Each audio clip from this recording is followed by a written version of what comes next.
करनाल चुनाव का माहौल जो है अब कुछ अलग देखने को मिलेगा, क्योंकि इनेलो ने और बीएसपी के गठबंधन ने जो अपना प्रत्याशी उतारा है वो कई खेलों को खराब करने का दम रखता है। उनका नाम है सुरजीत पहलवान। रात को टिकट के लिए फोन आया और उन्होंने चुनाव लड़ने के लिए हामी भर दी। सर, स्वागत है आपका। किस तरह का माहौल है सर? बहुत अच्छा माहौल है जी। और भाई साहब ने अब हमारे पे विश्वास जिताया, बहुजन समाज पार्टी ने और इनेलो ने हमारे को प्रत्याशी ने बढ़ाया। हम इसको पूरे दल बल से लड़ने का काम करेंगे और जो लोगों का समर्थन भी बहुत मिल रहा, आना जाना बहुत लग रहा, लोग बधाइयां दे रहे हैं और इलेक्शन लड़ेंगे बहुत मजबूती से। पहलवान जी, अब अखाड़े की मिट्टी तो आपने देखी, खेला भी बड़ा, आप पाकिस्तान तक गए, वो क्या कहानी क्या है, वो किस तरह से शुरुआत हुई थी यहाँ? मैं शुरू में पाकिस्तान खेल के आया था 1997 में और मेरे वहाँ बहुत अच्छे मैच लगे थे। फिर उसके बाद इंडिया के अंदर अपनी सर्कल कबड्डी की टीम आई थी वहाँ से पाकिस्तान से, उसमें मैं वाइस कप्तान था इंडिया टीम का। फिर वो यहाँ मैच लगे और एक मैच लगा था चुटाला गांव में।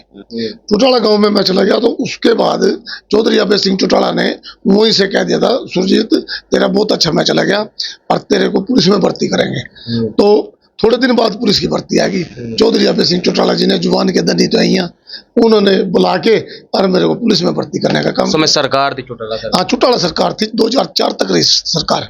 मेरे को 2001 में लगाया था। तो फिर नौकरी क्यों छोड़ दी अचानक? नौकरी भी जैसे मैंने भाई साहब गलो मिलते जुलते रहे, राजनीति में थोड़ा रुचि ही बढ़ गई। रुचि बढ़ने के बाद भाई साहब की यात्रा चली हुई थी। भाई साहब कहने लगे सुरजीत क्या कर रहे हैं, मगर जी नौकरी कर रहे हैं, अब तो पार्टी की सेवा कर। फिर उस दो नारे मैंने उसके 5-4 दिन बाद नौकरी छोड़ दी और पार्टी की सेवा में लग गया। अब पार्टी ने आपको टिकट दे दिया सर, रातों रात ही आप कैंडिडेट ऊपर के आगे। देखो, चौधरी अभय सिंह चौटाला एक जुबान के धनी है। जुबान के धनी के हिसाब से उन्होंने मेरे को टिकट इसी करके दिया। उन्होंने भी पता भी सुरजीत एक मेरा सच्चा सिपाही है और वो सच्चे आदमी की बहुत इज्जत करते हैं, इसी करके उन्होंने मेरे को नौकरी के भी और प्रत्याशी भी इसी करके बनाया।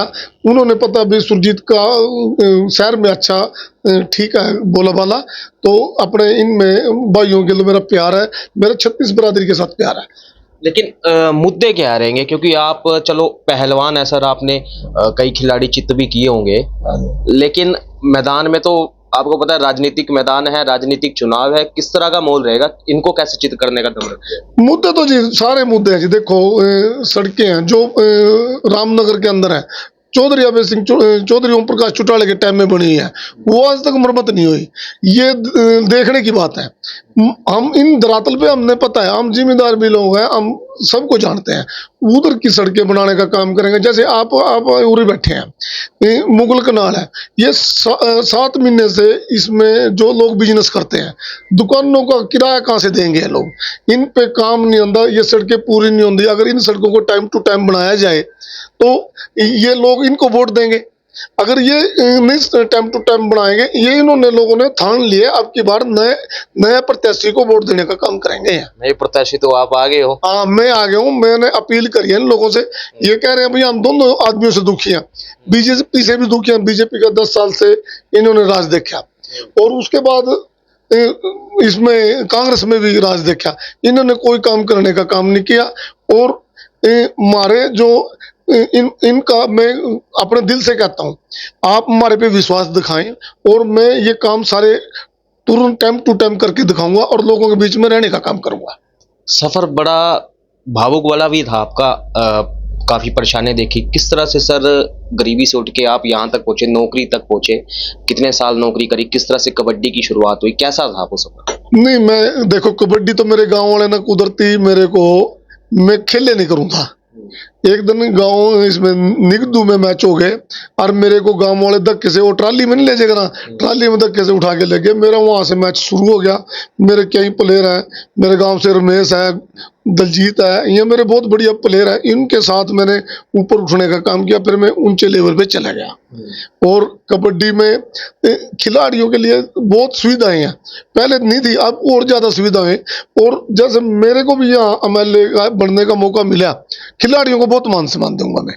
और युवा साथियों को भी, युवा साथियों को जैसे हमारे चौधरी अभय सिंह चौटाला जी ने कह रखा है सरकार आने पर इनको 2 लाख नौकरी आज खाली पड़ी है, 2 लाख नौकरी देने का काम करेंगे। और जो भी मेरे युवा साथी हैं उनको जो नौकरी से वंचित रह जाएंगे उनको हम 21,000 रुपये भत्ता देने का काम करेंगे। जहां पानी बिजली है, आज ये मीटर धूप से चल जा, इतने लोगों पर बिल आ रहा, आदमी की कमर तोड़ दी ना बिजली के बिल ना। हम इसको बिजली पानी को फ्री करने का काम करेंगे, मुफ्त देंगे। और जहां हम पानी फ्री देने का काम करेंगे उसमें ना जो हर घर में एक गैस सिलेंडर फ्री देने का काम करेंगे। और जहां गैस सिलेंडर फ्री देने का काम करेंगे उसमें हम 1100 रुपये रसोई खर्चे भी देंगे। सर आपने बहुत बातें कह दी, ये बीजेपी वालों ने भी कही, कांग्रेस वालों ने भी की। सर बताइए सर, आप पहले भी राजनीति में इंटरेस्ट था शुरू से ही या नहीं? नहीं, कोई इंटरेस्ट नहीं था। चौधरी साहब की वीडियो देखे करते जो आप पुलिस में थे ना? पुलिस महकमे में था।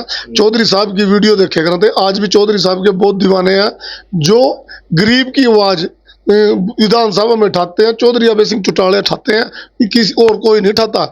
ये सब डरे बैठे हैं।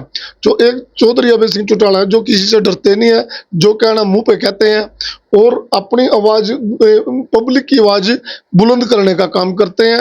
वो आप कोई आदमी चले जाओ उससे किसी बात से जिससे जुबान कर ली ना उसने, वो जुबान के धनी है। अब आपने जो जो वादे करे हैं, अगर जनता चुनती है, क्योंकि आप खुद कह रहे हैं कि 10 साल उनको देख लिया, उसके बाद 10 साल बीजेपी को देख लिया तो काम नहीं किया, अगर जनता आप पे विश्वास जताती है तो आप ये बातें जो आपने कही है कि आप ये पूरी करेंगे? पूरी करेंगे, विश्वास से करेंगे। और एक बात और करेंगे, ये काम भी करेंगे। जहाँ सड़कें तो हमारा काम है करवाना। करनाल का मेन मुख्य मुद्दा क्या है? मेन मुद्दा देखो, आप सबसे बड़ी बात है जैसे ये हमारे फड़ी वाले भाई हैं जो बिजनेसमैन है, इन पर सरकार कोई कभी तो निगम वाले उठा के ले जाते हैं, कभी कोई इनको एक अलग से जगह दी जाएगी जो अपना बिजनेस कर सके हैं। मैं ये छोटे छोटे काम सारे मैंने देख रखे हैं, मैं इनको पूरी सुविधा देने का काम करूंगा। तो करनाल की जनता से क्या अपील है? मैं करनाल की जनता से एक ही अपील करूंगा जोड़ के, देखो सबको आजमाया आपने, 10 साल उसको आजमाया, 10 साल उसमें। अब की बार आप बीएसपी और इंडियन नेशनल लोकदल पार्टी पर विश्वास जमाए और हर समस्या का समाधान करेंगे। आप एक बारी सुरजीत पहलवान जी को वोट देकर सफल बनाए और आपके दुख सुख में आप सबका साथ है। और इन्हीं शब्दों से मैं एक आखिरी सवाल, पहलवानी अभी भी करते हैं? नहीं, मैं पहलवानी नहीं करता, थोड़ी बहुत हल्की हल्की प्रैक्टिस करते हैं, रनिंग कर लेते हैं और रनिंग भी अच्छी करते हैं अपना शरीर। लेकिन क्योंकि अब जो आप अखाड़े में कूदे हैं ना, ये तो चुनावी पहलवानी अखाड़ा है, इसमें फिर चित करना है ना इस बारी? चित जरूर करना है। पहलवान कभी नहीं डरा, ग्राउंड से नहीं डरे करते पहलवान ने क्या डरना, पहलवान नहीं करते, नहीं डरे। और ये तो चुनाव है, डरना तो इन लोगों ने चाहिए जिसने भ्रष्टाचार कर रखे। हम तो भ्रष्टाचार ही नहीं कर रखे, हम तो लोगों के बीच में रहने वाले, लोगों का काम करने वाले लोग हैं। हम ऐसे नहीं है, हम तो इन लोगों ने पता हमारा गुरु भी जुबान का धनी है और उसी की राह पर हम चल रहे हैं। जो जुबान करी, विश्वास करो, उसको हम पूरा करने का काम करेंगे। तो बिल्कुल जो है सुरजीत पहलवान करनाल चुनाव के अखाड़े में उतर गए हैं और जिस तरह से कांग्रेस सुमिता सिंह मजबूत दावेदार है, बीजेपी के जगमोहन आनंद और अब इनेलो बीएसपी के कैंडिडेट मैदान में हैं।